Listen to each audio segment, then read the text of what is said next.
थकान भरा है। किसी किसी दिन तो करीब 10 किलोमीटर तक चलना पड़ेगा।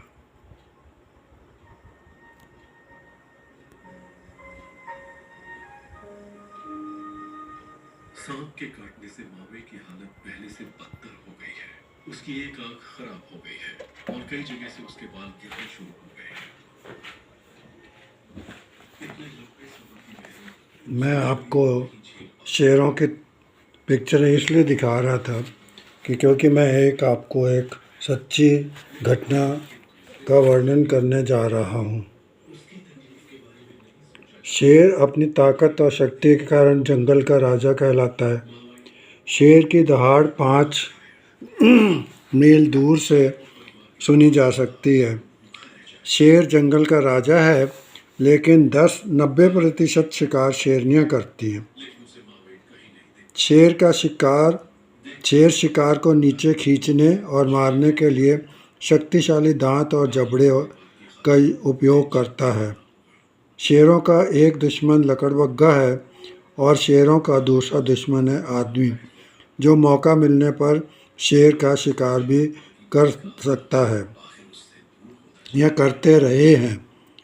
आज जो मैं कहानी आपको सुनाने जा रहा हूँ वो इस बात की है कि मेरे एक दोस्त हैं पिता से बहुत जो कि मावे की 84 के झगड़ों के कारण वो रांची से भरूच आ गए थे और हमारे सरदार थे, हम उनको अंकल जी कहते थे, और उनके साथ घर में आना जाना भी हो गया था।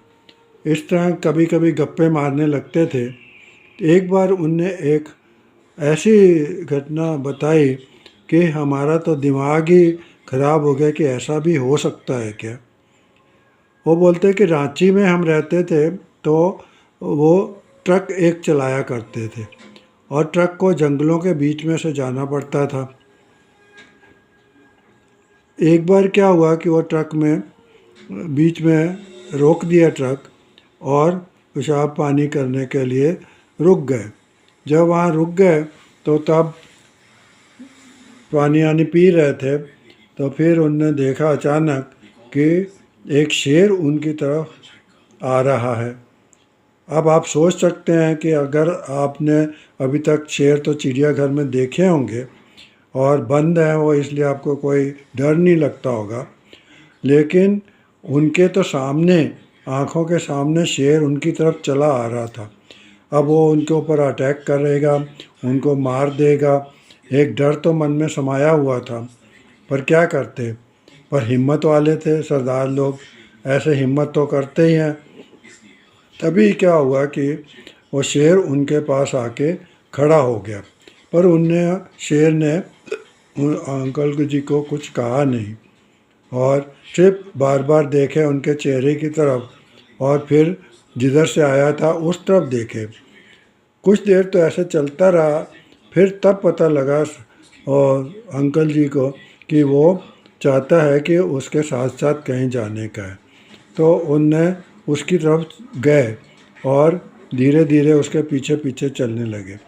शेर जिधर से आया था उधर से ही रास्ते में वापस जाने लगा, तो अंकल भी उनके पीछे पीछे पीछे चलते गए। कुछ दूर जाके वो सड़क से नीचे उतरा और एक खड्डा सा था। जब नीचे उतरे तो पता लगा कि वहाँ पे एक शेरनी लेटी हुई है और उसके प्रेग्नेंट है, बच्चे होने वाले हैं उसके। तो वो बहुत तड़प रही थी।